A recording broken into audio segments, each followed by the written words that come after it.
Pour que ton année 2024 et toutes les années de ta vie soient couronnées de succès, je partage avec toi dans cette vidéo 4 choses à faire. Reste bien jusqu'à la fin pour toutes les connaître et découvrir la surprise que j'ai préparée pour toi. Allez, allons-y.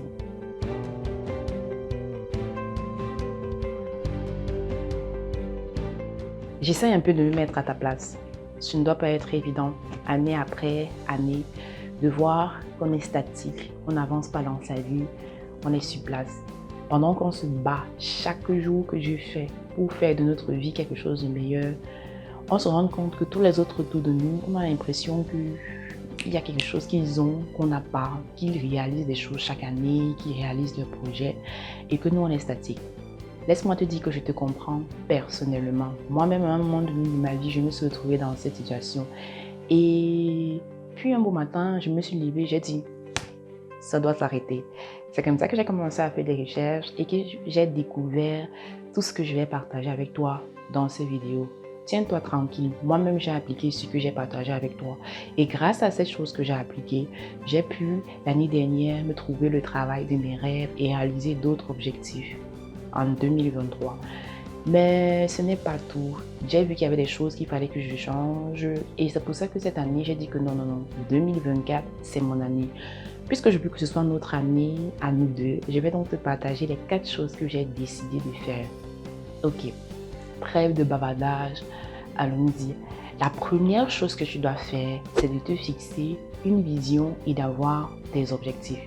La vision, c'est simplement un ensemble, une vue de tout ce que tu aimerais réaliser dans ta vie. Quand tu as déjà déterminé ça, après maintenant, tu te fixes des objectifs que tu vas pouvoir réaliser pour pouvoir atteindre ou bien pour que cette vision qui est pour le moment dans ta tête devienne réalité. La deuxième chose que tu dois faire, c'est de fixer un plan d'action. C'est quoi un plan d'action? Un plan d'action, c'est simplement un ensemble de choses que tu dois faire, un ensemble d'étapes que tu dois remplir, un processus qui va te faire partir de ton état actuel à l'état, à la vision que tu aimerais réaliser. Prenons un exemple. Supposons que cette année, tu as décidé de perdre 10 kg. C'est ton objectif. D'ici décembre 2024, je vais perdre 10 kg.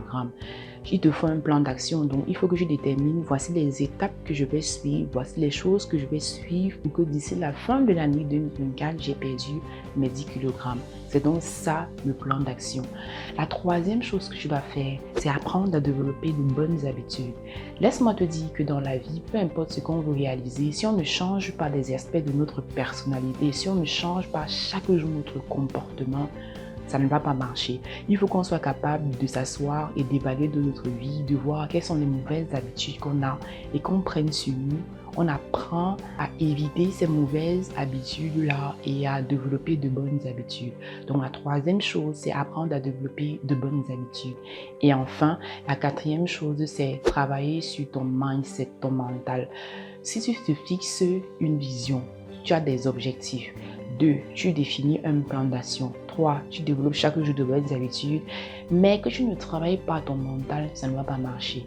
Le mindset regroupe plusieurs choses, entre autres, par exemple, est-ce que tu as des croyances limitantes? Est-ce que tu te dis souvent que non, moi je ne peux pas y arriver parce que je suis fils de pauvre, je suis né dans une famille de telle, je ne suis pas né avec une cuillère à noix dans la bouche, je ne peux pas réaliser le projet, c'est parce que je n'ai pas de financement, je ne peux pas faire ça dans ma vie parce que je n'ai pas fréquenté. Tout ça, ce sont des croyances limitantes et il faudrait que tu apprennes à les gérer et à les transformer. Ça, c'est un des aspects du mindset. L'autre aspect, ça peut être ton entourage, les personnes qui t'entourent, comment elles sont, quel est l'impact qu'elles ont dans ta vie. Et le troisième aspect qu'on peut aborder ici, c'est la gratitude, la reconnaissance. Quel est ton degré de reconnaissance quotidienne? Est-ce que tu es même souvent reconnaissant pour toutes les choses que tu as? Donc voilà en gros les 4 choses sur lesquelles tu dois travailler pour que ton année soit meilleure. On n'est qu'en février. Tu peux t'asseoir et travailler sur ces choses pour que d'ici décembre, tu puisses avoir de bons résultats. 1, tu dois avoir une vision et des objectifs. 2, tu dois avoir un plan d'action pour réaliser ces objectifs. 3, tu dois apprendre à développer de bonnes habitudes. Et 4, tu dois avoir un mindset de gagnant. Voilà, c'était tout pour la vidéo d'aujourd'hui. Mais avant de partir, je te parle de mon cadeau. Mon cadeau, il est très simple. Pendant les prochaines semaines qui vont suivre, je vais te proposer une vidéo pour entrer en détail sur les 4 différentes choses qu'on a citées. Donc, une vidéo pour la vision et les objectifs, une vidéo pour le plan d'action, une vidéo pour de comment développer les bonnes habitudes et une vidéo pour le mindset. Comme ça, tu pourras véritablement travailler sur toutes ces choses importantes pour que ton année soit meilleure. Ok, c'était tout. Alors, si tu as aimé le contenu de ma vidéo, n'oublie pas de liker et de t'abonner. Merci du fond du cœur d'avoir regardé ma vidéo. En attendant la prochaine vidéo qui va parler de la vision et des objectifs, porte-toi bien. Bye bye.